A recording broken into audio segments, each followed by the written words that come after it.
Hola, ¿qué tal? Bienvenidos a Multiversum Comics. Tenemos una edición más de Diálogos 2 in 1 y el invitado de este día es Black Cosmos de Arena Comics. ¿Cómo estás? Muy bien, gracias por esta invitación. Estoy muy emocionado, la verdad. Bueno, Black Cosmos y Arena Comics proviene de Instagram y YouTube. Él pues tiene su canal donde obviamente comenta cosas diversas de los cómics, pero además añade esta imaginaria de la lucha libre, que me parece muy interesante porque siempre he tenido como que esta postura de que la lucha, el wrestling o como se llame dependiendo del país, pues comparte muchas características similares a los cómics. Hay personajes, hay arcos de desarrollo, grandes eventos, es todo un mundo que comparte pequeñas cuestiones narrativas. No sé si por ahí de ese lado venga, digamos que tu concepto o proviene de otro lado. No, sí, sí, está muy relacionado, como dices. Yo creo que dos de las grandes coincidencias entre el mundo de los superhéroes y la lucha libre es la eterna batalla entre el bien y el mal. Y también bueno, en el caso de héroes más que nada los héroes callejeros como Spider-Man o Daredevil, que tienen su identidad secreta y la tratan de proteger, y al igual que el luchador mexicano, japonés que se enmascara, tienen esta doble personalidad, esta dualidad. Pues así nació esta parte de mí. O sea, yo siempre quise, o me llamaba la atención querer hablar de cómics, todo eso, pero pues la verdad es que ya hay muchos canales, muchas personas que ya lo hacen. Dije, ¿qué puedo añadir yo que sea interesante? Que puede ser interesante, ¿no? Porque a lo mejor mucha gente, muchos comiqueros les gusta la lucha, y otros dicen, no manches, ese güey, qué pedo, porque se pone una máscara, ¿no? Pero pues es parte, como dices, de este misticismo que nos aporta la lucha libre. Y en ese sentido, tú en tu canal y en tu perfil, ¿nos puedes contar un poquito de qué es lo que te caracteriza? Yo lo que he visto muchos que hacen reseñas muy buenas. O sea, yo recuerdo desde que te veía en DC's Comic, hacías tus reseñas y yo decía, no, pues es muy objetivo, ¿no? Aporta muy buenas cosas. Yo la verdad nunca he sentido que yo sea así como decir partes muy técnicas del cómic, sino algo que a mí siempre me ha gustado contar de mi colección y todo lo que relaciona a los cómics es las experiencias que hay detrás. O sea, yo sé que hay cómics muy caros. Yo la verdad no me considero coleccionista, sino más bien un lector. Para mí números, o sea, viejitos y hasta que son en español, para mí valen mucho en mi colección porque representan tal vez mi primer cómic, el primero de DC, el primero de Marvel, mi primer cómic independiente, y a lo mejor pasaban otras cosas de fondo, y trato de contar eso y hablar un poco más de lo que pasaba en aquellos años. También trato de, bueno, empecé en Instagram y trato de darle un toque gracioso, por así decirlo, y pues últimamente pues ya me he estado metiendo a YouTube para hablar un poco más. De este lado nos enfocamos mucho como en la reseña o en las críticas u opiniones directas o literales, que tratamos de dar el contexto y demás. Quizá para quien sea nuestro suscriptor y entienda un poquito, pues lo más emparentable de que hemos hecho en Multiversum sería el capítulo de diálogos, en donde hablamos más de cómo nos fuimos formando como lectores o qué historias nos llamaban la atención o por qué nos agradó leer cómic.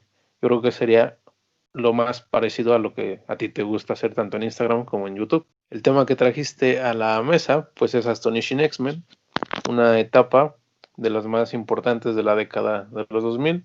Aquí en Diálogos del Multiverso hay un par de personas que todo el tiempo dicen que la mejor historia o la mejor serie de X-Men de la década del 2010 es un Uncanny X-Force. Y ahora con House of X yo creo que ya hay dos opciones que se disputan ese título. Y en los 2000 pasó un poco lo mismo. Las dos mejores series de X-Men eran Astonishing X-Men de Josh Whedon y los New X-Men de Grant Morrison. Ambas décadas han compartido el hecho de que los X-Men agonizaron mucho. Desde mediados de los 2000 se iban enfrascados en su extinción y en una constante salida de personaje, que había cosas que a muchos lectores clásicos o antiguos no les gustaban y que a lectores nuevos pues no los mantenían enganchados. Entonces estas dos series son como la mina de oro en todo el montón de cosas de X-Men de este momento preciso y son bastante diferentes entre sí, aunque están pues estrechamente vinculadas, porque literalmente una viene después de la otra. Ahora sí que desde tu perspectiva personal, ¿por qué propusiste esta serie? ¿Qué significa para ti, tal vez, o por qué te agrada en un primer Pues plano?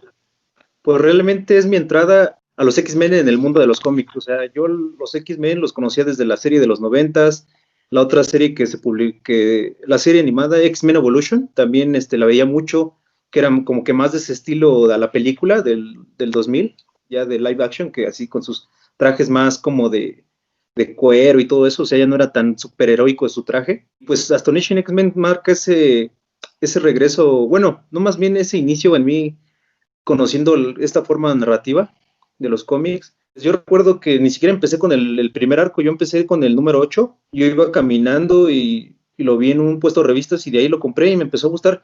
Hubo muchas cosas que sí yo no entendía en aquel entonces porque pues era la continuación de otra serie, pero yo creo que pues siempre me ha gustado mucho porque sí es una lectura que puede ser muy buena para iniciar en los cómics, ya que es muy ligera, tiene acción, tiene un poco de drama, tiene un poco de todo.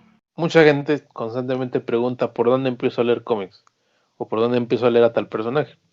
Y con el cómic de superhéroes esto pasa mucho porque por más que tratan de meter puertas de entrada cada rato, parece que nunca es suficiente. Muchas personas no saben cómo hacerlo. Con los X-Men es más complicado todavía porque generalmente es un desmadre. Hay un chingo de series y han pasado un montón de cosas. De hecho, esta serie venía de una época tumultuosa, los 90s, en que había un montonal de crossovers y un montón de mutantes y cada semana salió un mutante nuevo y había líneas de tiempo y había viajes temporales y repeticiones de trama y etcétera. Leer X-Men es muy denso para mucha gente. De hecho, los que a veces se quieren aventar a leer todo lo que hay de X-Men desde el inicio, se desaniman porque sí es un montón y es un embrollo. Pero esta serie Astonishing X-Men justamente es una de las formas más fáciles de entrar a este mundo. De hecho, House of X, que es lo más actual y que prácticamente es un relanzamiento entre comillas, es un poco más complicado que Astonishing X-Men. Para un lector completamente novato, yo creo que sería más accesible empezar por acá. Sirve mucho porque, como bien mencionabas, balancea muy bien tanto la acción como los personajes y el desarrollo de estos es lo que consigue que te mantenga entretenido o atrapado durante todos los números que tuvo. Ese es quizá el elemento que le da más importancia o que ha hecho que perdure en el tiempo hasta la actualidad y muchos años más. Que primero vamos a hablar un poco de los autores y a establecer el contexto de aquella época y vamos a ir avanzando en los temas. Vamos a tocar los 4 arcos que componen esta serie, pero no vamos a abordar spoilers. Si hubiera alguna cosa que puede ser un spoiler, lo vamos a avisar por acá, aunque en general, pues lo más que puede suceder es que digamos cosas que es inevitable no decir porque la historia va avanzando, pero no vamos a decir nada que arruine la experiencia. En México con Salvat se van a publicar 2 arcos de esta serie, los primeros 2. Esto está bien porque muchos van a poder tener el contexto muy fresco, pero evidentemente se van a quedar sin el resto de la serie. Esa fue una de mis críticas con el coleccionable de Salvat, que pues deja varias etapas así inconclusas.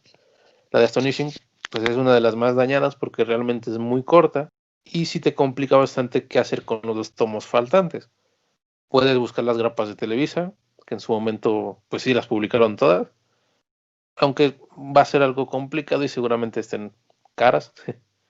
Puedes buscarlo en inglés, que yo creo que es lo más fácil, entre comillas, o buscar una edición española, pero pues bueno, a mucha gente no le gusta la traducción así que entonces los que vean el capítulo y les llame la atención leer la serie, háganlo porque sí es muy recomendable. De antemano, eso es seguro. El escritor es Josh Whedon, una persona pues, extremadamente famosa y reconocida tanto por los comiqueros como por la gente más casual. Evidentemente por toda su andadura en el cine. Para el tiempo de esta serie, que Astonishing X-Men, pues empezó en el 2004 y siguió hasta el 2013, aunque la etapa de Whedon como tal terminó en el 2008. Para ese 2004, Whedon ya era muy famoso. Él manejó una serie que no sé si llamarla de culto, probablemente sí, que es Buffy the Vampire Slayer o Buffy Cazavampiros. Serie que yo nunca he visto, pero mucha gente, pues geek o que tiene gustos de cómics o series o demás, siempre recomienda y recuerda con bastante cariño. No sé si alguna vez la has visto por ahí. Pues tal vez algunos capítulos, yo recuerdo que las sacaban en el Canal 7 de México y como en el horario de la tarde-noche, pero así que yo recuerde mucho, son como de esas cosas que todos, o sea, son cosas muy geeks, pero la verdad es que no todos la hemos visto o la conocen, pero sí, yo, sí, la podría haber visto así de repasón, pero nunca, así que algo que se me quede como algo memorable o algo que me gustó. En esa serie básicamente Whedon tenía pues mucho control creativo y lo que más destacaba en cierto modo era el desarrollo de personajes, la forma en que contaba la historia coralmente, que todos o casi todos tenían alguna aportación o un momento para brillar. Estos elementos los vamos a encontrar precisamente en el cómic. Y también fue popular o famoso por otros trabajos como Firefly, que es otra serie, y Angel, que si no estoy mal es como un derivado de Buffy. En esta época Marvel precisamente estaba, digamos que trayendo sangre nueva, tanto del mundo de los cómics como de otros lados. Por ahí ya mencionamos que del cine sacó a Kevin Smith para Daredevil, y de la serie de televisión sacó a Straczynski para Spider-Man. Con Morrison, la etapa anterior, pues era un autor ya de mucho nombre que nunca había trabajado en Marvel y demás. Había mucho talento haciendo cosas interesantes y podríamos discutir que había bastante libertad creativa, porque en esa etapa de la editorial hay muchas series o runs que tienen una identidad muy clara y muy distintiva. Whedon llegó con mucho de esto, prácticamente pudo hacer lo que quiso, no estuvo atado a los eventos y no estuvo atado a lo que estaba pasando en general en la editorial. De hecho, si ustedes se dan cuenta, la serie es de 24 números y un giant size. Eso básicamente se publicaría en 2 años, pero yo mencioné 2004-2008 que son 4, lo que significa que la serie tuvo muchos atrasos. Se publicaba al ritmo que Whedon pudiera, básicamente. Esto remarca que tuvo pues todo el control y la libertad para contar lo que quiso. En sí, aunque por un momento te puede dejar la sensación de que podría seguir, el cierre que tiene es bastante redondo y logra concretar una buena etapa o una buena historia en global. No sé si estás de acuerdo o te parece que no. No, sí, sí, totalmente de acuerdo. Yo creo que Josh Whedon hace muy buen trabajo aquí. Esta serie me gusta mucho y en lo personal, pues yo, cuando yo comencé no sabía nada de escritores, ni dibujantes, ni nada de eso. Y ya con el tiempo fui poco a poco aprendiendo todo eso. Yo recuerdo que cuando se estrenó Avengers, pues, vi que decía director Josh Whedon, dije, como que ese güey suena igual al de los cómics de los X-Men, pero no creo que sea. Y ya, pues, investigando, pues resulta que sí era y dije, bueno, entonces yo espero una buena película, pues si es este cuate. Y en el mundo de los cómics ha hecho pocas cosas. Por ahí tiene una serie que se llama Prey, que es independiente. Tiene una, no sé si es versión o historia adicional de Buffy en cómic. Y en Marvel tiene un arco de Runaways. En cómic no tiene tanto trabajo porque en general ha sido una persona que ha estado muy movida en los medios. Como tú dices, después brincó al cine y ha tenido bastante éxito. Queda más decir que pues, él estuvo detrás de Avengers, que independientemente de lo que piense cada quien, pues fue un éxito brutal de taquilla.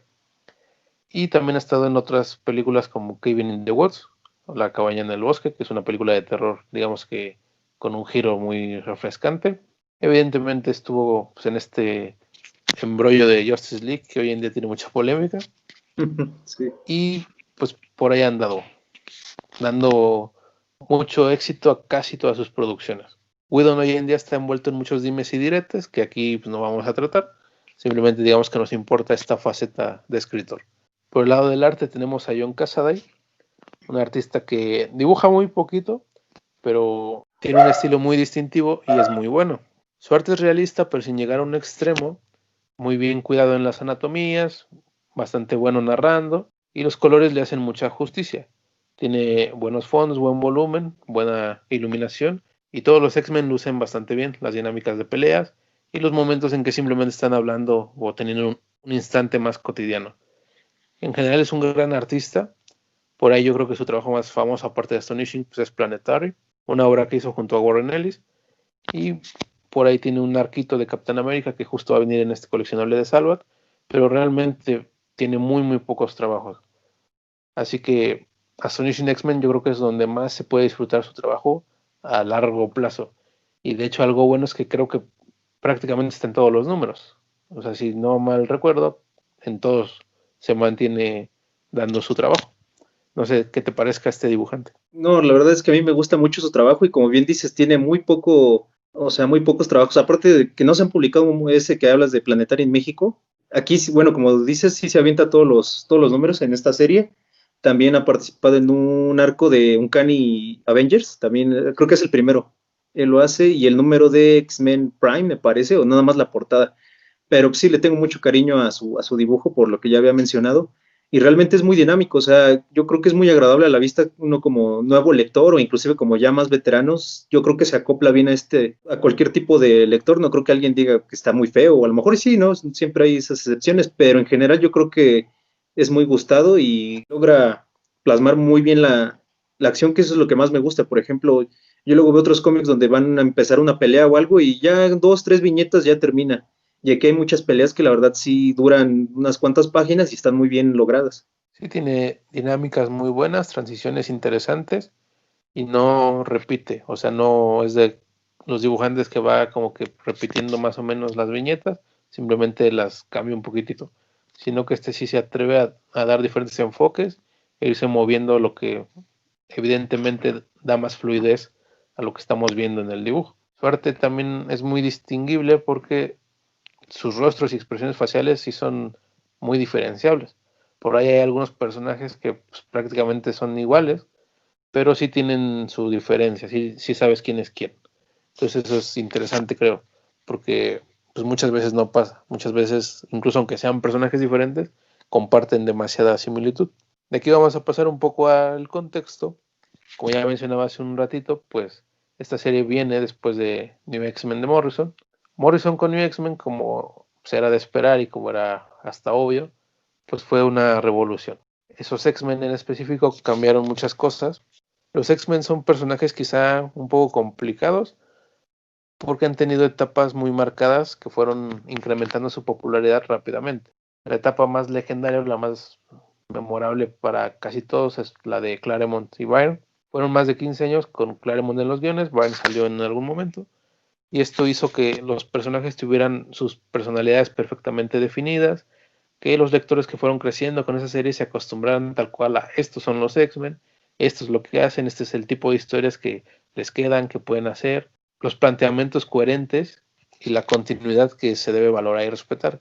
Una etapa tan larga tiene ese aspecto positivo, pero en negativo provoca que, como es cómic de superhéroes y no termina, cuando van entrando nuevos autores se empieza a fragmentar y a romper ese romanticismo y ese conocimiento hacia lo que antiguamente se contó. Claremont dejó unos personajes pues famosísimos y en los 90 su fama llegó a lo más alto. El cómic más vendido de la historia pues es de X-Men y en los 90 estuvo, como ya dije hace un rato, lleno de crossovers, de eventos, de títulos individuales. Prácticamente sí es una franquicia. Había X-Men de Gran Bretaña, había nuevos X-Men, jóvenes X-Men, había X-Men de otras realidades, del futuro, del pasado, etcétera. Había X-Men por todos lados. Lo dominaron todo y en los otros medios, pues como tú mencionaste, estaba la serie animada que fue muy popular y a principios de los 2000, de lo primero que se adaptó de cine de superhéroes moderno, pues fue X-Men. Los X-Men estaban en un punto de ebullición, pero como era un poco de esperar, esta saturación hacía que muchas de las tramas fueran simplemente seguir el mismo círculo y que ya no hubiera tanta creatividad, simplemente sacaban un nuevo X-Men, metían un nuevo villano y se vendía mucha fanfarria y músculo, látex, pero no pasaba nada realmente interesante.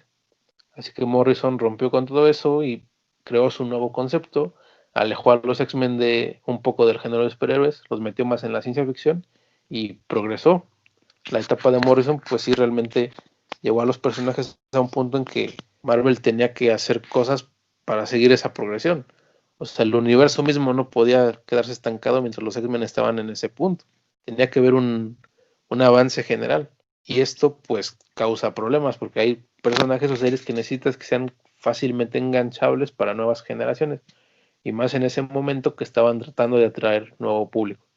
Así que vendría una especie no de relanzamiento, pero sí como de cambio de estatus para traer de vuelta ciertas raíces clásicas. Esta iniciativa se le llamó X-Men Reload, es como un branding que usaron para pues dejar en claro que de ahí había una nueva continuidad o nuevo orden. No, no continuidad, sino unos nuevos aires, un cambio en la serie en general. Esto abarcó 3 series, Uncanny X-Men, en la que regresaba Chris Claremont, X-Men, que era la de New X-Men, pero le regresaron el nombre de X-Men, que era la de Chuck Austen, y una nueva, Astonishing X-Men, que tenía a Joss Whedon y Cassaday, como ya habíamos mencionado. Astonishing X-Men es un título que ya se había utilizado en los 90, precisamente como salieron tantas cosas de X-Men, Astonishing fue primero una miniserie o serie limitada, y después también otra serie limitada. Nunca había sido una serie regular, hasta este momento. En Astonishing X-Men se toman muchos puntos de Morrison, no es un rompimiento completo ni es que se ignore todo, eso se hizo en otros trabajos o simplemente dejando pasar el tiempo e ignorar lo que ya estaba atrás, sino que el tono de la serie y algunos elementos tomaban un aspecto más clásico y se volvía al género de superhéroes. En pocas palabras, los personajes, pese a que había algunos diferentes, pues eran muy similares o casi el mismo elenco que los que usó Claremont. Y los trajes pues, eran un rediseño que recordaba pues, a los trajes clásicos. Las tramas también pues tienen muchas alegorías a historias antiguas, pero sin caer en esa calca que afectó en los 90. Y la relación de los personajes, pese a que ya era muy distinta por el paso del tiempo, pues mantenía ciertas características reconocibles. Realmente sí se nota mucho el cambio de querer regresar a este grupo más superheroico, más colorido, inclusive ahí entre el primer número se hace mención a esto de los trajes, pues es interesante cómo lo fue adaptando, o sea, realmente, a pesar de ser una continuación, yo cuando lo leí se sentía como algo realmente nuevo, no, como un inicio, no necesitaba leer la parte anterior, que bueno, como de por sí no conocía muchas cosas, sí había algunas cosas que pues así me valió y ya las leí, me seguí, ya dije, pues ya con el tiempo lo aprenderé y lo fui aprendiendo, obviamente, pero se nota mucho eso, también se nota mucho el desapego de toda la serie a las demás series, por así decirlo, porque como bien decías que se publicó del 2004 al 2008, pues se ignora completamente cosas como House of M, que fue como de por ahí del 2005, ¿no? Ujú. Aquí los X-Men están en su onda y no en sus aventuras típicas, que ni tan típicas ya si te pones a pensarlas así, porque sí son muy, bueno, al menos yo nunca he vuelto a ver algo así parecido en los arcos que se, bueno, al menos en las series que se han publicado en México, pues al menos yo no considero que haya habido otra serie tan buena como esta. Entonces aquí nos encontramos otra vez con un tópico que ha venido acosando a los programas en este canal últimamente, que el género de superhéroes vive en un bucle infinito y que esto genera muchas cosas para bien y para mal. Aquí pues entra un poco esto de siempre tener que volver a lo clásico o siempre en cierto modo retroceder cuando hay una innovación o revolución. O sea, lo de Morrison y pues sí, la revolución y el avance para el género está muy bien, pero no funciona a largo plazo. Esta vuelta a lo clásico, a lo básico, muchas veces negativa, pero Astonishing X-Men creo que nos enseña que no siempre es así, que cuando se hace con escritores o con artistas que tienen una idea clara y que desarrollan su trabajo pues lo mejor que pueden, logran sacar algo bueno, algo interesante, algo que puedes leer prácticamente de corrido y no se contradice entre sí, aunque sea muy distinto, o que puedes leer por sí solo y funciona muy bien. Muchas veces, pues sí nos quejamos y en parte es un gran mal estar condonando estos vistazos hacia atrás, pero cuando sale algo pues destacable, creo que hay que aprovecharlo. No sé, ¿tú qué opinas?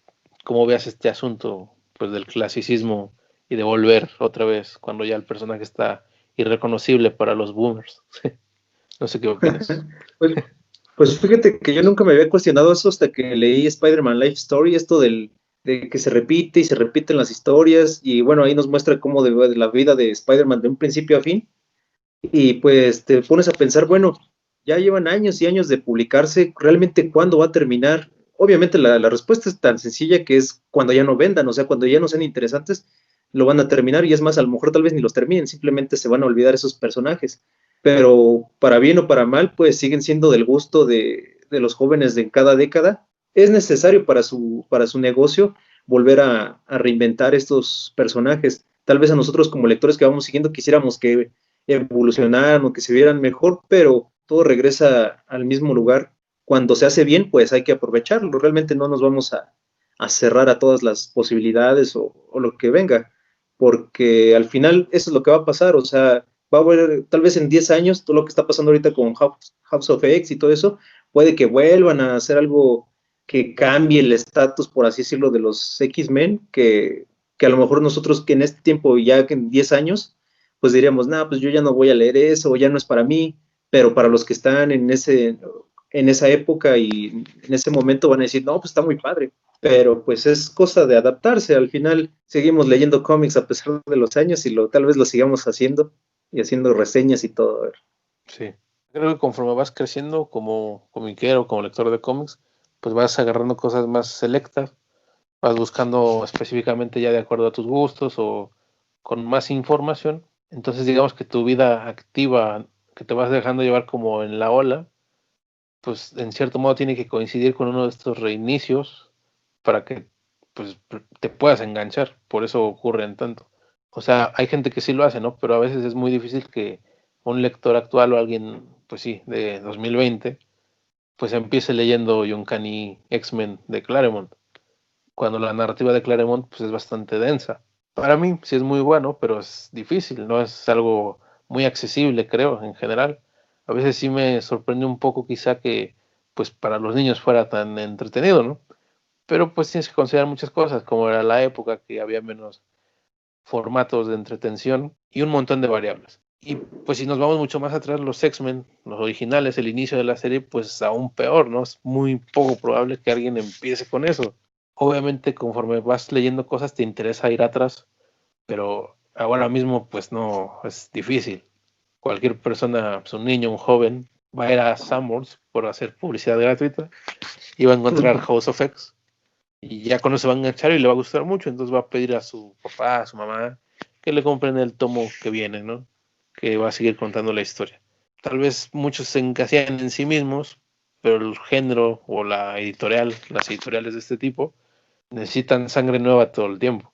No se puede quedar nada más con la gente que ya venía de atrás, porque tiene que haber un balance. Cuando se quedan demasiado con el público anterior, hay problemas, y si se enfocan demasiado en un público nuevo, hay problemas. No hay fórmulas secretas, las editoriales mismas experimentan y experimentan y no encuentran qué hacer para llegar a ello. Realmente ni siquiera hay qué hacer para mantenerlo estable, simplemente hay que sobrevivir en cierto modo.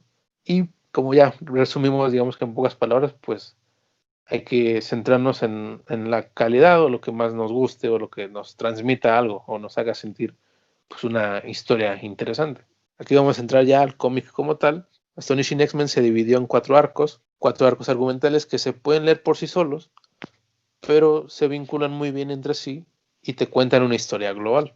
Esto evidentemente es muy bueno porque, de nuevo, pues es muy accesible. Si alguien encuentra el tomo 3 y lo lee, le puede entender. Si tiene algunas cosas que no entienda mucho, son de esas dudas que no te afectan la experiencia, o sea, puedes tenerlas en la mente y dices, después investigo qué pasa, a lo mejor simplemente googleas o pues buscas el cómic y lo lees, pero la historia se disfruta y se entiende por sí sola. Y en global pues es una experiencia muy satisfactoria e incluso me atrevería a decir que cada número logra ser entendible y enganchable. Como tú nos compartiste, empezaste con el 8, que hay muchas series de cómics que si entras en el 8 no te subes ni a madrazos, porque no Sí, vas a no. entender nada. Y Astonishing X-Men sí, pues sí es entendible. Comparándolo con las series de los X-Men de antes de Chris Claremont, yo, o sea, yo empecé con esta y como todo comiquero, pues ya te empiezas a enterar de que hay historias muy clásicas, ¿no? La saga de Fénix Oscuro o Days of the Future Past, por mencionar las que se han publicado aquí en México, y uno, pues tú como nuevo lector llegas y dices, ay, a ver qué tal está. No, y me costó un montón leer la saga del Fénix Oscuro, o sea, es muy buena. Ya que la leí 3 veces, ya le voy agarrando más y me gusta, pero en el inicio sí dije, chale, que yo creo que no, yo creo que esto no es lo mío, pero ya que las vas leyendo, porque sí es tener un poco de paciencia y también un poco de, bueno, no un poco, mucho gusto por los cómics. Y como bien decías, o sea, yo entré en el 8 y lo leí y pues me gustó. Yo empecé con el 8 y llegué hasta el 20 ¿qué es 25 creo? Sí, aquí en México llegó al 25. Ni siquiera empecé en el inicio del segundo arco, empecé ya como en el número 2 y el primer arco ya lo conseguí mucho después. Realmente es muy digerible toda esta lectura, o sea, se presta muy bien para un buen inicio el cómic, o sea, en general. La alineación de X-Men que tenemos pues está conformada por Cyclops, Wolverine, Kitty Pryde, Emma Frost, Beast y no sé si me falta alguien, no sé si por ahí te acuerdas si falta alguno. No, pues nada más, el dragón, Lockheed, El el dragón de dragón, el Kitty Pryde. dragoncito de Kitty. Ellos son los protagonistas. Por ahí hay otro mutante que después aparece, pero no vamos a decir quién es, para que los que todavía no leen el primer arco de Salvat, pues disfruten esa sorpresa, aunque no sé realmente si sea sorpresa, porque seguramente no sabían que en ese momento pues no estaba, si es que no leían cómics de X-Men anteriores.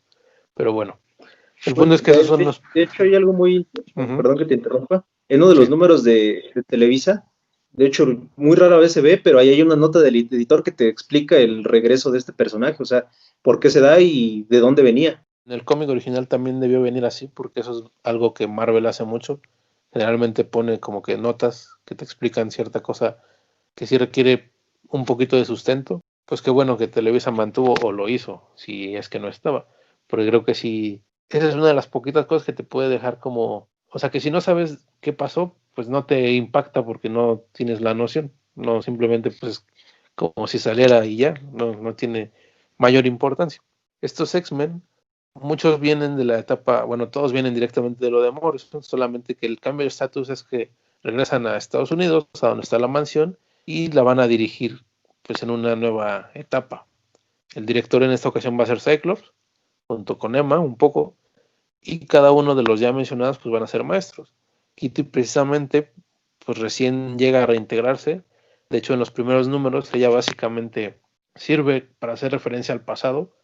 Literalmente Casa de ahí, por ejemplo, hace unos dibujos que son como unos flashbacks muy creativos porque no es el clásico flashback de que simplemente te ponga la imagen anterior, sino que es, por decirlo así, un fantasma que está al lado del personaje actual. Y estos flashbacks pues hacen alusión directa a cómics, viñetas o momentos clásicos de instantes que Kitty vivió en la mansión, como en ese momento pues recordado por muchos, icónico, en que le dice a el profesor X que es un idiota, que puede parecer algo muy tonto, pero pues digamos que los más lectores o antiguos o como quieran decirlo, pues sí ubican digamos que exactamente ese instante. Kitty llega precisamente a la mansión porque va a ser la profesora, me parece, de comunicaciones o algo así. Obviamente Wolverine, por ejemplo, es de combate. Beast supongo que es de ciencias, no sé si lo mencionan, pero pues me imagino que debe ser algo así. Y por ahí están todos. La nueva clase de mutantes no tiene tanto peso, aunque hay un par que sí se desarrollan. Por ahí Whedon dejó algunos personajes nuevos que creo que sí se les ha dado uso y algunos dentro de la trama pues sí tienen su importancia. De hecho, como tú dices, por ahí hay sus toques de drama con situaciones que por la ligereza de la serie como que de momento no le tomas peso, pero luego cuando lo piensas, sí es así como que muy duro las situaciones que se van suscitando en algunos casos. Y lo que nos plantea la historia es que mientras los X-Men están pues reiniciando o volviendo a comenzar con la escuela, Cyclops decide que tienen que volver a ser héroes, que tienen que integrarse al mundo haciendo lo mismo que hacen otros grupos de héroes, porque pues si a los Avengers o a los Cuatro Fantásticos los adoran, pues a los X-Men pues también deberían mínimo tenerles pues una estima porque pues salvan al mundo o a las ciudades o a lo que sea.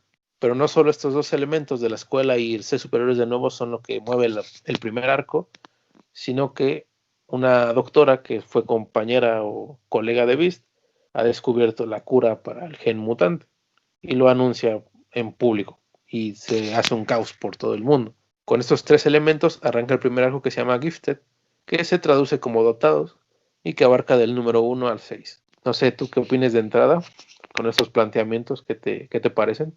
Pues me parece muy bien porque te va planteando la base de todos esos temas que se van a ir tocando y realmente perduran hasta el final de la serie. O sea, como bien decías al principio, está muy bien unida toda la serie. No hay.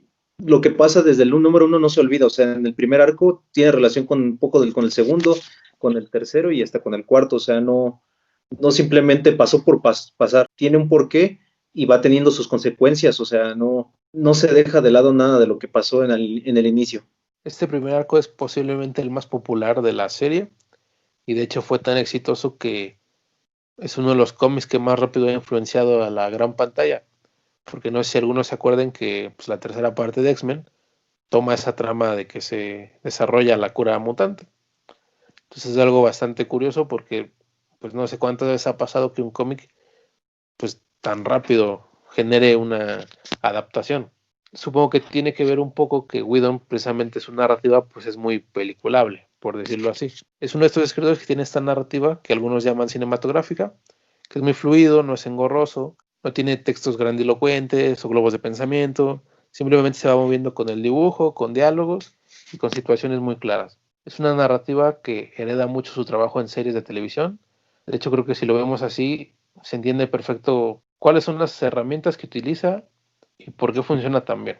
Durante toda la serie hay un guión bien hecho, que casi siempre es coherente, que tiene un gran peso en desarrollo de personajes, y si desarrollas personajes ya tienes ganada a mucha gente, porque empiezas a identificarte o te van agradando las interacciones que tienen, y eso ya le da un peso importante a la opinión o al gusto del lector. Las situaciones que van pasando pues son lo suficientemente interesantes para que la trama se vaya moviendo. Son argumentos creativos, quizá algunos no del todo originales, pero son muy creativos y llevados por un lado personal.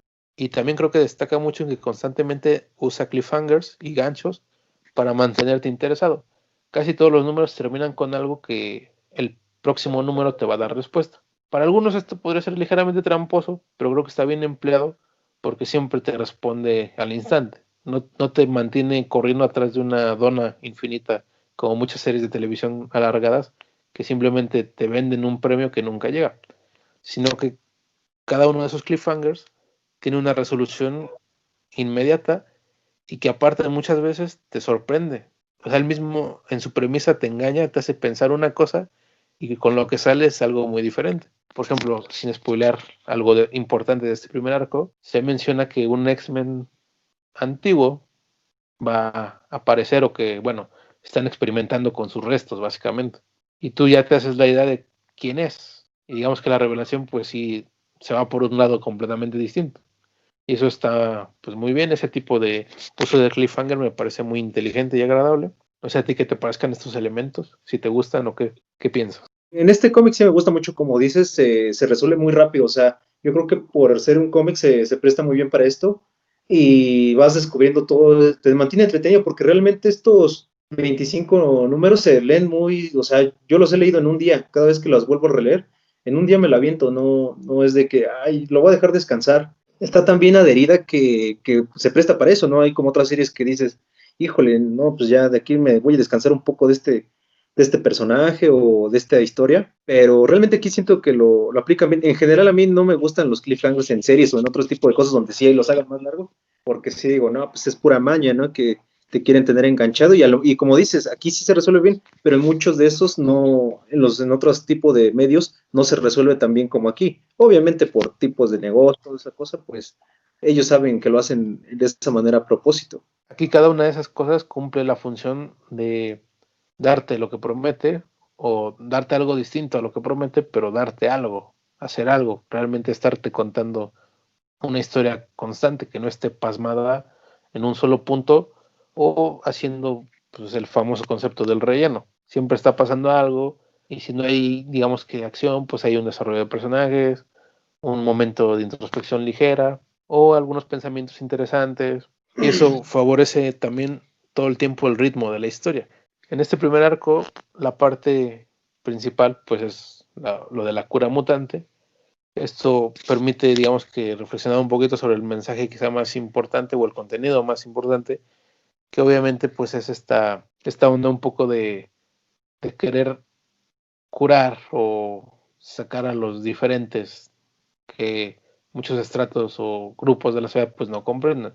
Este tema obviamente pues hace referencia a muchas cosas que en la vida real puedes transportar y siempre ha sido el subtema de los X-Men. O sea, no es algo nuevo ni por los tiempos ni nada, sino que siempre ha sido pues, uno de sus pilares. Y también lo que creo que es muy interesante es que no se queda solo en la superficie, sino que ves los claroscuros tanto en los mismos personajes.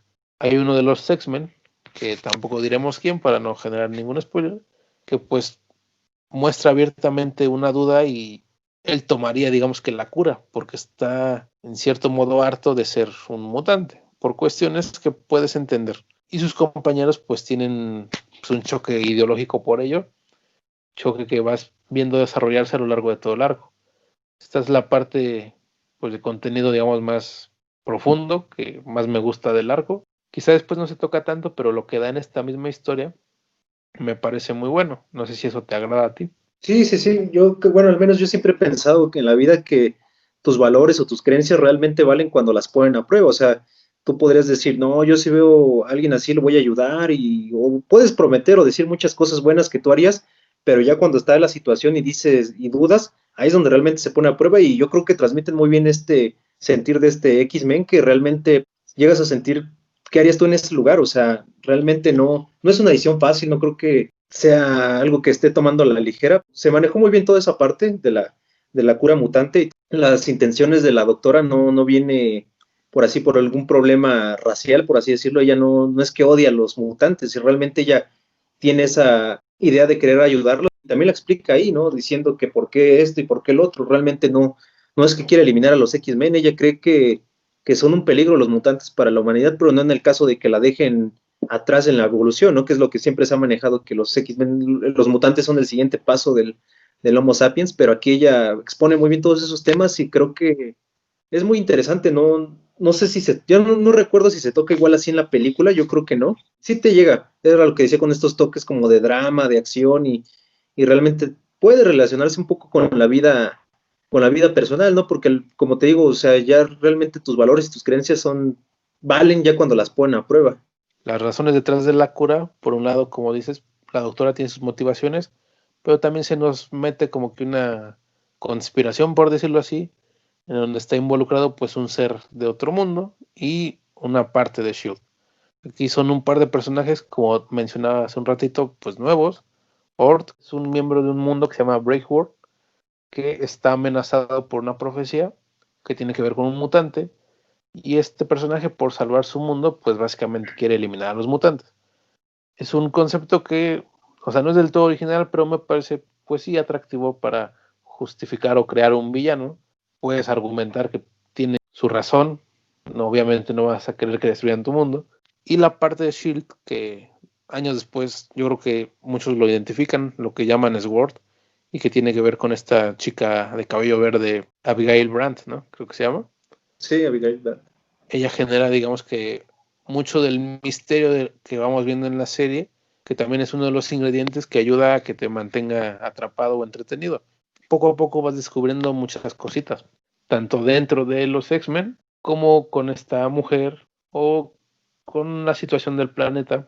No sé si quieras agregar alguna cosa de este arco, algo que te guste o llame la atención. Esto que mencionabas de los nuevos personajes que introducen aquí, a pesar de que no les dan un trasfondo de su historia inmediatamente, creo que entran bien, o sea, no se sienten forzados o no piensas, bueno, ¿y este de dónde salió? ¿Qué va a ser? Cuando yo lo leí, yo no sabía que eran nuevos, o sea, yo tal vez la parte de Sword, yo dije, no, pues a lo mejor ya tenía tiempo, pero creo que entra muy bien en parte de la trama y el personaje de Abigail Brandt. Bueno, a mí me gustó mucho en esta historia, me gusta más que Maria Hill, que siempre se está quejando de que no la respetan los demás superhéroes. Ella aquí, Abigail Brandt, se impone, hasta el mismo Nick Fury se le impone.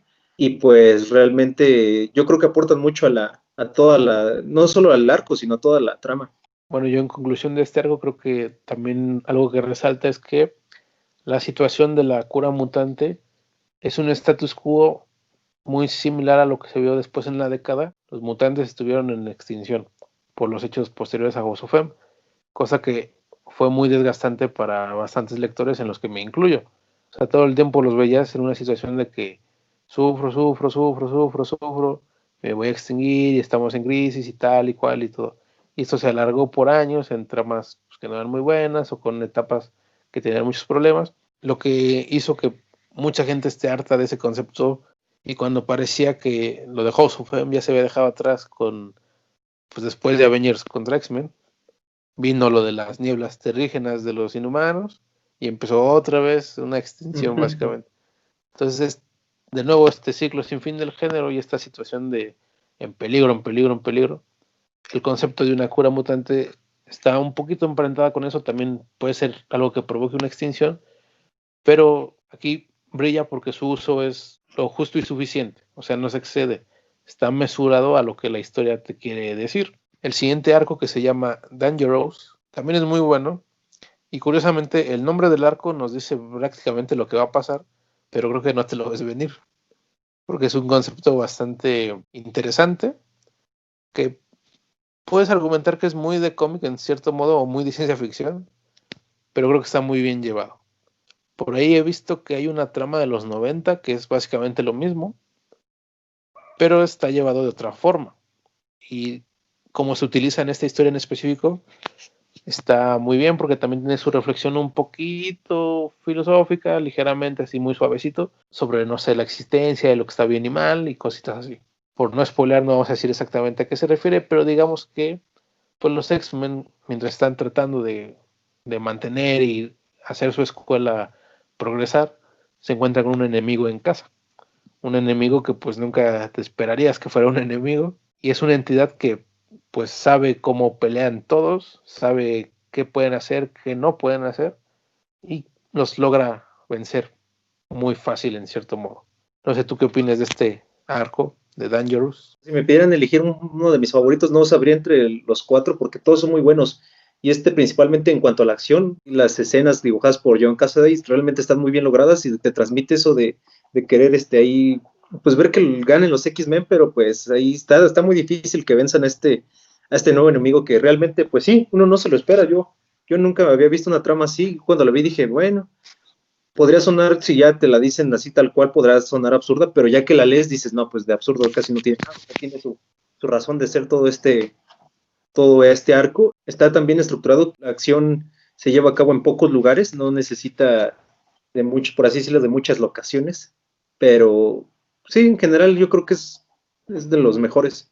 Esta es una historia muy entretenida y permite ir desarrollando más a los personajes. El X-Men que vuelve en el arco anterior pues empieza a vincularse con uno de los X-Men que ya estaban en el equipo. Una relación que debo decir que siempre ha sido como de mis favoritas en los cómics en general, aunque en fechas recientes pues ya está prácticamente ignorada o hecha de lado completamente. También lo que me agrada es que es muy paulatino. Muchas veces cuando un personaje regresa, sus personajes de soporte u otros héroes actúan como que muy artificialmente, o sea, lo ven y ya están hablando normal y retoman la vida como si no hubiera pasado nada. Y pues se supone que se murió, se supone que, o sea, hay sentimientos encontrados, han pasado cosas y hay duda, ¿no? Shock, lo que quieras decir, no tiene que haber una reacción. Y aquí se ve en los dos involucrados que no están así bien luego, sino que poco a poco van relacionándose, se van poniendo como que al día y tomando intimidad o cercanía. En general creo que en la serie hay un par de relaciones entretenidas que tienen dinámicas muy diferentes. Una es la que menciono y la otra sería pues Emma y Cyclops. Entonces no sé tú qué opinas de esos elementos que Pues yo, justamente pueden hacer que te identifiques ya que estás más grande, porque son dinámicas de pareja. O sea, tal vez de niño eso no lo tomas mucho en cuenta, simplemente te hace gracia algo de lo que dicen o así, pero ya que estás pues un poquito más adolescente, adulto, etcétera, pues ya te empiezas a identificar y comprender otras cositas de la historia, ¿no? pues yo creo que está muy bien que haya incluido estos elementos porque le dan un balance a toda la historia. O sea, realmente a mí me gusta mucho la acción, pero, o sea, tampoco quiero que sea puro golpe, puro patada, puro superpoder. O sea, realmente le da ese equilibrio que necesita la serie. Y en cuanto a las relaciones amorosas, pues sí, yo cuando pues yo creo que no sé, iba en la primaria cuando la leí, no recuerdo, pero sí, ya con el tiempo dices, no, pues sí, pobre Scott Summers, cómo sufre, ¿no? Que le tocó con Emma, que sí es medio, lo trae. Sí, pues ya se puede decir que es medio mandilón ahí Cyclops, que al principio le empieza a dar como órdenes, ya después con el tiempo, bueno, esto ya lo diré después, pero sí Cyclops demuestra que por algo es el líder de los X-Men. Pero en general me gustó mucho esa parte de las relaciones porque pues es otra manera de ver también este mundo superheroico y hacerlos ver más humanos, o sea, a pesar de que traigan mallas y sean mutantes, pero igual que nosotros, pues lloran, ponen las canciones de desamor, de seguro, y todas esas cosas, ¿no? En el uso de personajes, no sé qué opines, si está balanceado o sientes que hay alguno que no, que como que sobra, porque yo tengo la sensación como que Wolverine no tiene tanto desarrollo, ¿no? Como que no sé si a Guido no le agrade tanto el personaje o no tuviera mucho interés, pero como que Wolverine, y es algo chistoso porque pasa en muchas series. Por un lado es bueno, o sea, como que siempre actúa igual, o sea, lo identificas porque mantiene sus características, pero también es malo porque como que nunca hacen mucho con él, como que está muy de soporte y es importante y luce en los combates, obviamente, pues, y con Casady, pues, sobresale. ¿Me entiendes? No sé si tú sentiste o sientes Sí, lo mismo. o sea, sí, me gusta mucho Wolverine y sí, cuando ya analizándolo todo bien, dices, bueno, pues realmente es el que menos trasfondo tiene en esta historia, o sea, si estaba o no, pues realmente no hubiera pasado mucho, salvo en las cosas de acción, él es el que estaba ahí. Más bien, yo aquí lo he notado más que estaba como para los chascarrillos típicos de Whedon, ahí andaba Wolverine al tiro, pero realmente sí no, obviamente tiene que estar Wolverine, porque imagínate una serie de los X-Men actual sin Wolverine, pues como que a la gente no le gustaría mucho, pero yo creo que nada más sería él, porque yo considero que los demás sí tienen su porqué de estar. No lo había pensado, pero sí, yo creo que Wolverine sí como que sale sobrando un poquito. Digamos que así, haciendo un resumen rápido, con Scott, como dices, a lo largo de la serie vemos su arco de líder, en cierto modo. Kitty, pues obviamente está regresando o sea, no sé bien que haya estado haciendo esos años en los cómics, pero se supone que ha estado mucho tiempo fuera de los X-Men. Entonces apenas se está reintegrando, está como que recordando pues el pasado y viendo cosas con las que no convivía hace mucho. El X-Men que vuelve, obviamente como volvió de la muerte, pues tiene que ser toda una reconstrucción de su vida. Emma Frost, que hoy en día es más común verla como un X-Men. Antes era uno de los antagonistas más fuertes y temibles. Aquí juegan un poco con esa dualidad. Básicamente eso es lo que mueve toda la historia del tercer volumen. Bestia igual tiene su arco, que ya mencionamos un poco esto de la ciencia y la cura mutante. Posteriormente se juega mucho con su humanidad. Es un tópico a veces muy recurrente, pero que a su vez irónicamente dejan de lado. Que Bestia, pues con el tiempo se va transformando más en una bestia. Y va perdiendo pues su inteligencia y lo que lo hace un ser humano. Entonces todos tienen como que un arco o algo en lo que te centras, incluso los personajes nuevos, pero Wolverine realmente no siento un avance, ¿no? O algo así, un tema fijo, ¿no? Y otros personajes importantes que van apareciendo ocasionalmente, como el Profesor X, pues también lucen muy interesantes. En este arco precisamente tiene un rol importante, un rol que creo que te sorprende porque pocas veces ves que haga lo que hace. Constantemente se remarca que es un mutante muy importante y poderoso, pero nunca entra en acción. Y aquí lo ves, digamos que con toda su grandilocuencia o poder. No, pues está bien que se ponga a trabajar, nada más manda a sus chamacos, pero no, realmente, como dices, es al menos hasta yo hasta ese momento no lo había visto en acción ya, para así decirlo, física. O sea, combina un poco de ambas, de sus poderes y te muestra otra perspectiva del personaje. O sea, no siempre verlo en la silla de ruedas y con cerebro y armando estrategias, sino aquí realmente pues le toca pelear y en general lo hace bien. Casada, como ya habíamos dicho, tiene un gran dibujo, prácticamente toda la serie. En este arco resalta porque hay una parte donde está en un espacio muy chico y lo que tiene que hacer lucir mejor pues son los personajes, los rostros, los rasgos, y lo trabaja de una gran manera. Y cuando sí sale a exteriores que son pues muy oscuros y deprimentes porque pues van a Genosha, que en aquellos tiempos pues creo que todos saben que está destruido, es un desastre. También tiene imágenes muy impactantes. También aquí por eso funcionan muy bien los cliffhangers de Whedon, porque cuando lo ves en el arte, pues es impactante, porque está muy bien dibujado.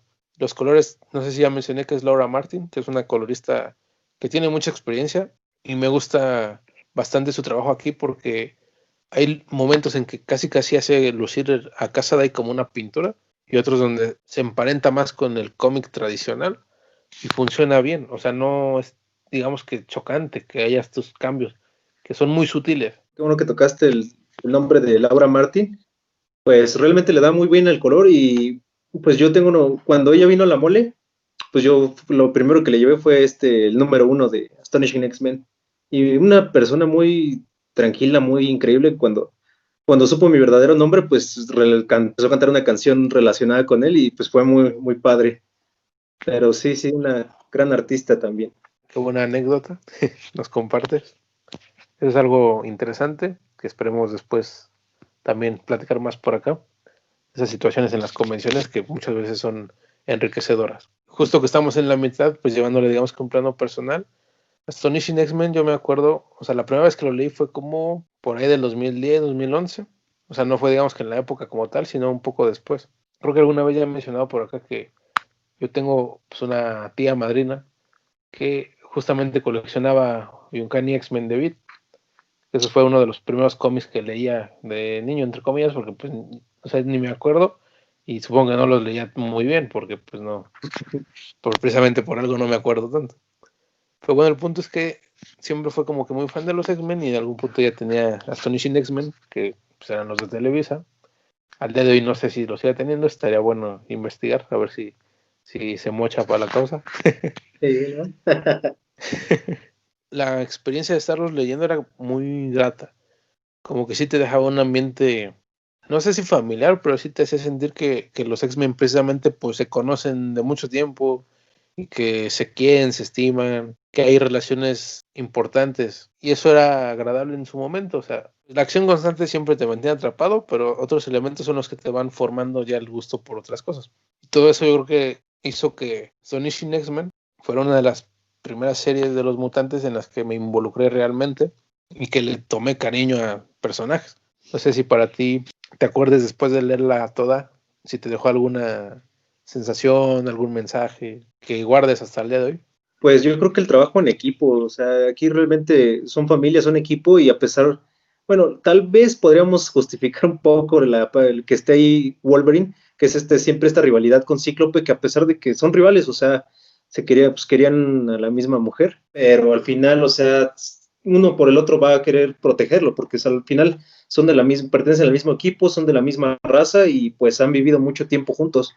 Yo creo que eso del trabajo en equipo me lo dejó. También me dejó mucho esto de cuidar los cómics, porque mis primeros números sí están un poco rayados, así de la fricción que tienen. Me fue dejando todo eso y pues la importancia pues del heroísmo más que nada y las máscaras. Para los que son fans de X-Men en general, creo que sí les va a gustar mucho. Paramos aquí porque seguramente, pues si alguien llega y ya leyó pues, en el futuro los dos tomos de Salvat, se va a quedar un poco y qué viene. Así que vamos con los dos siguientes arcos, los dos últimos arcos. Y en el tercer arco se llama Thorn, bebe de dos líneas muy diferentes pero importantes. Toma referencia como del Uncanny X-Men de Claremont y toma referencias de los New X-Men de Morrison.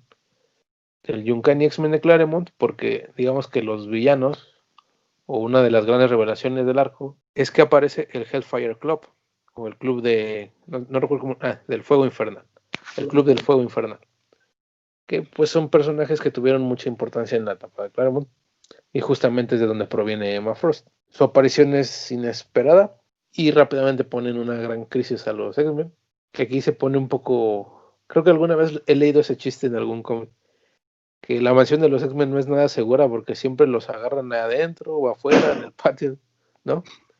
O se les estrella un avión, o les cae un centinela, o se les mete un enemigo, o uno de ellos se vuelve loco, o sea, siempre pasa algo en esa mansión, ¿no?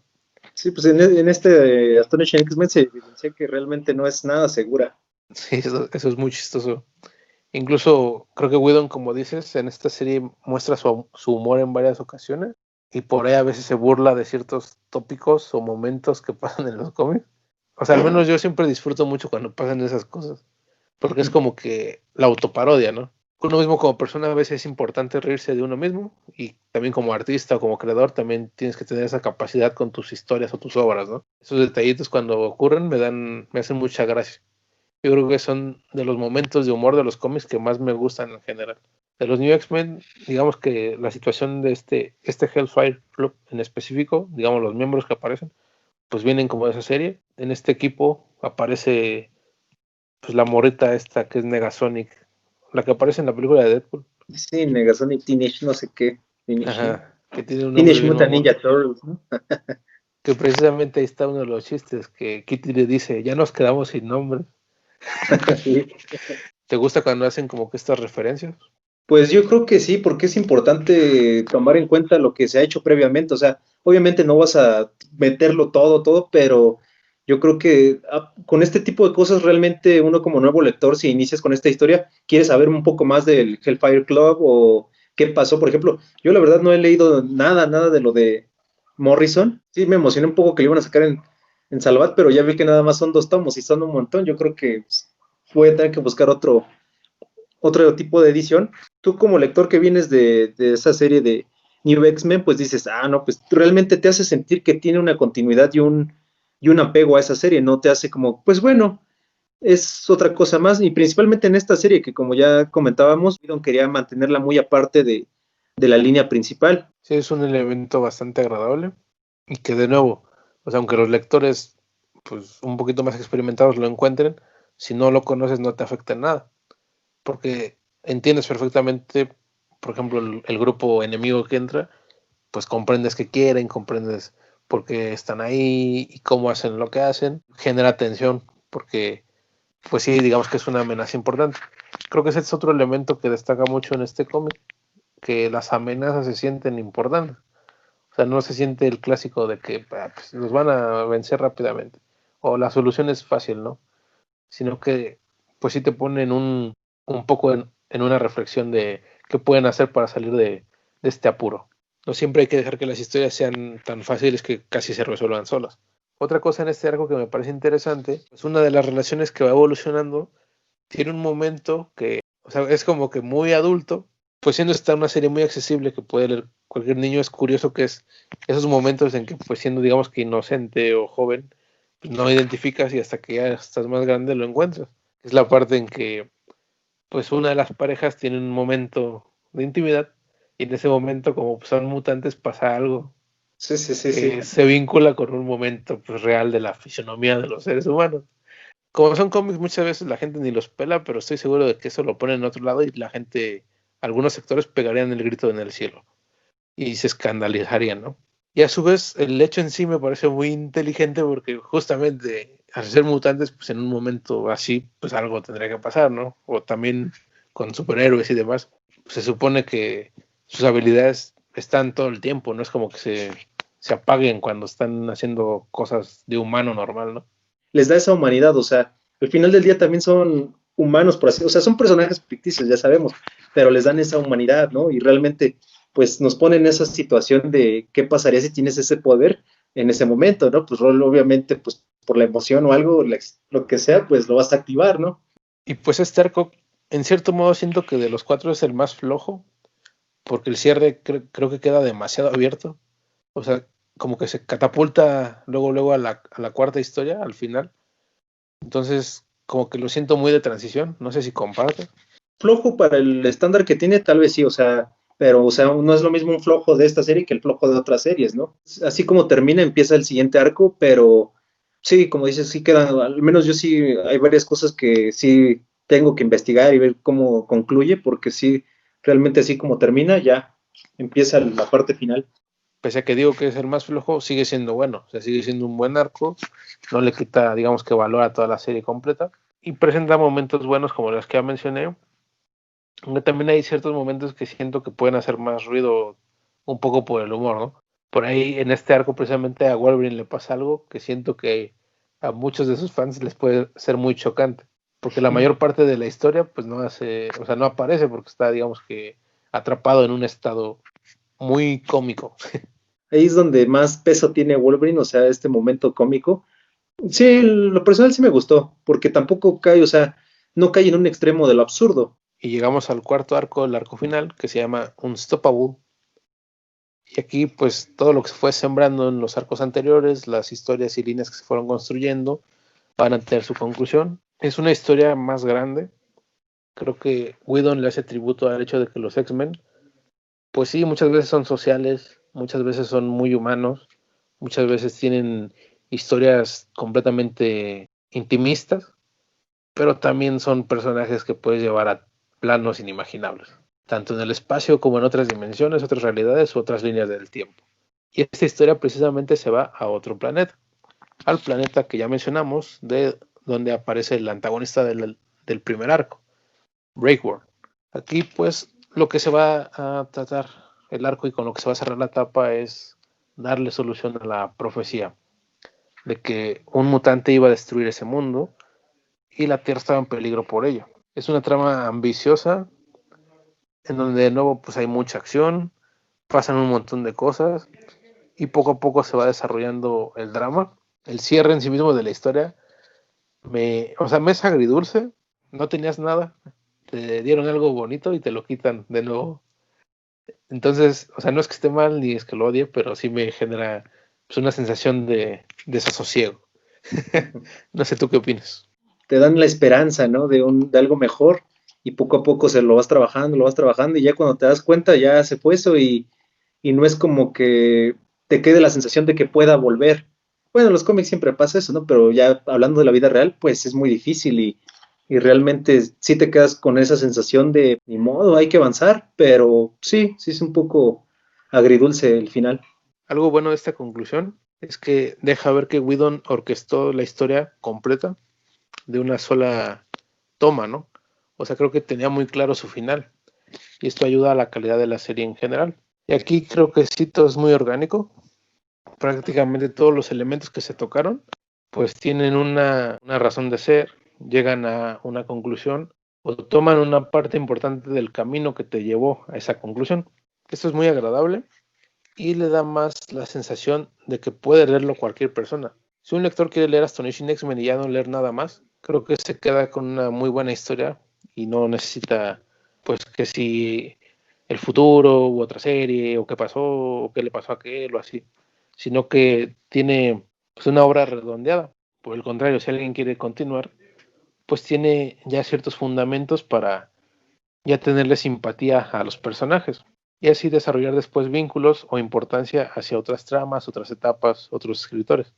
¿A ti qué te parece esta historia tan estructurada? Pues yo creo que está muy bien, o sea, por todos los elementos que tiene, además ayuda mucho que pues sí es solo un escritor y tiene un principio y un fin a pesar de que son los X-Men, o sea, sabemos que hasta ahorita continúa y continúa y esta historia ya tiene más de 16 años y sigue siendo disfrutable. También ayuda mucho que solo haya un solo artista, a mí a veces sí me choca eso de que tal vez sí lo hacen por arcos, ¿no? Pero a veces entre números del mismo arco hay cambios de artista y pues realmente siento que eso también le resta puntos a una historia. En este caso, pues la sientes como si estuvieras viendo una serie de televisión.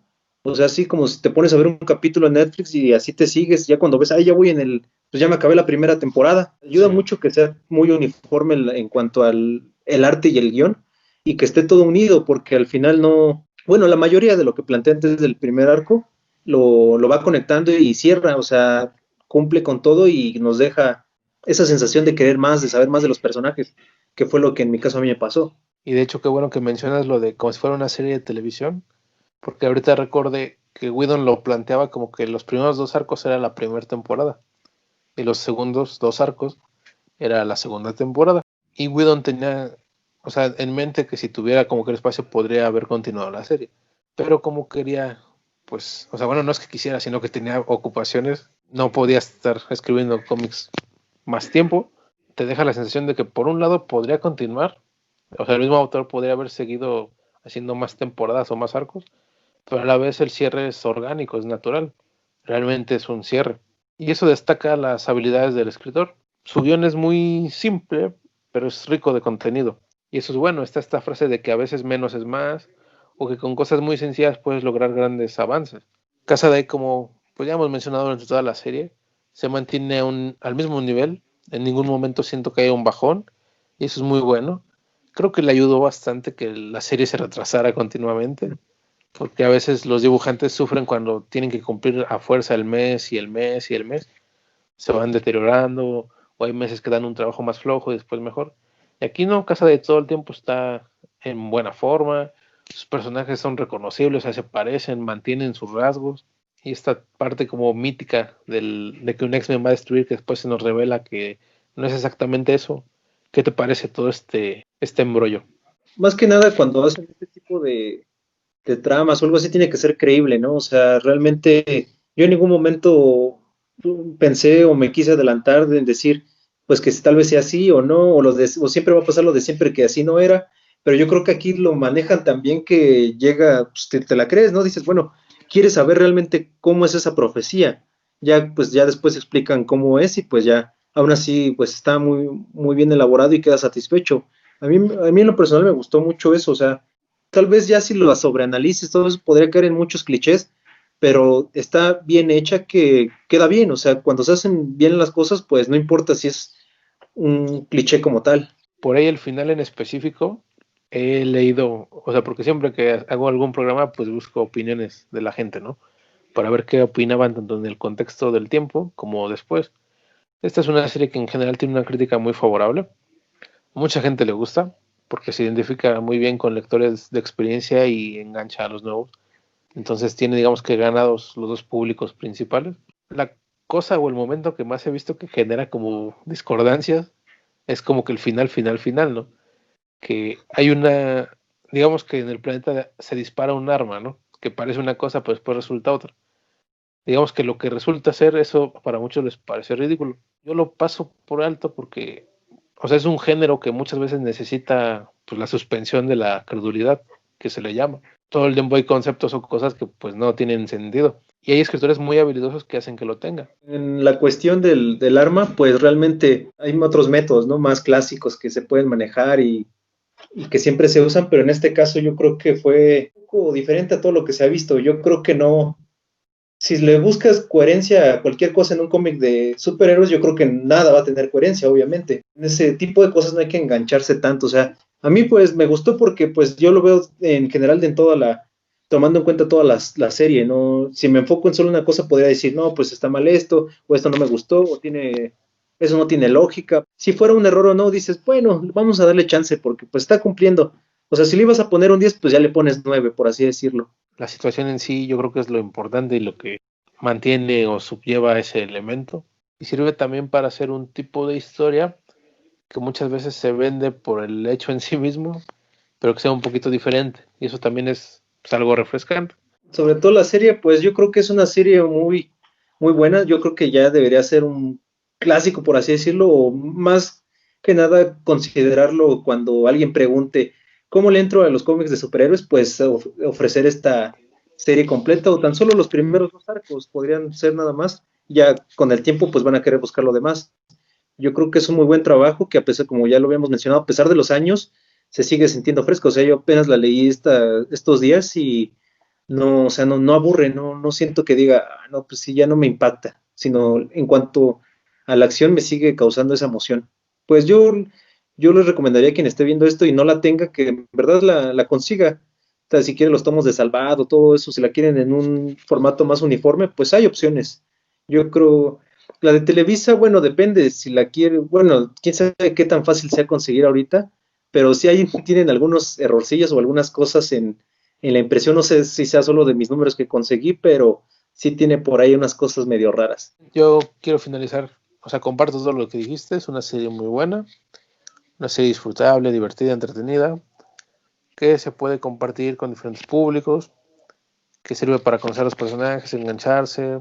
Está muy balanceada en todos sus elementos y con su cierre logra hacer que toda la experiencia valga la pena. Así que finalizando, pues me gustaría me compartas ahora sí que tus redes, lo que uses o lo que nos quieras compartir. Pues mis redes ahorita nada más tengo Instagram, que es Arena Comics, Uh-huh. así encuentran, ya si ven uno, pues vean el único que tenga máscara, ahí le dan. En YouTube también estoy como igual Arena Comics y ahí apenas estoy subiendo videos, tal vez ya cuando vean esto ya va a haber un poco más, pero hay cualquier cosa que quieran comentar o compartir sus experiencias con los cómics, pues yo ahí estaré gustoso de contestarles y seguiré trabajando para mejorar.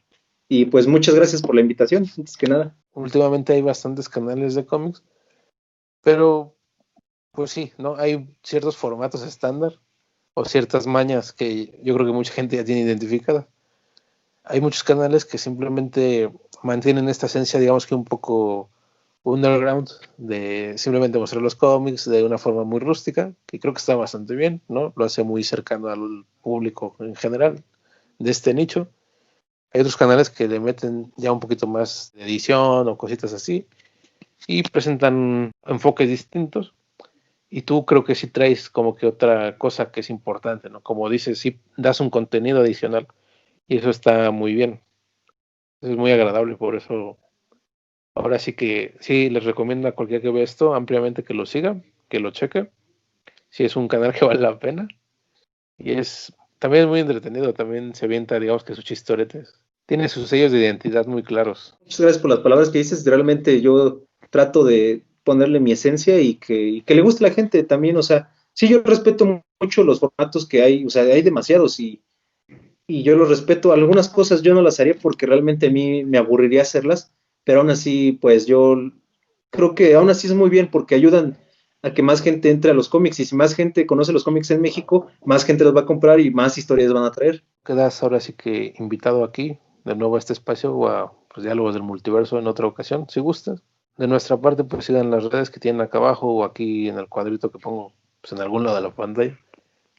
Estén, digamos que atentos a este canal. Cada viernes hay algún programa, ya sea de algo del multiverso o de algo Stream One.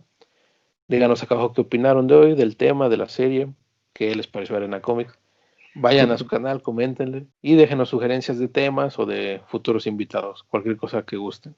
Sin más que decir, me retiro. Sigan en Multiversum Comics.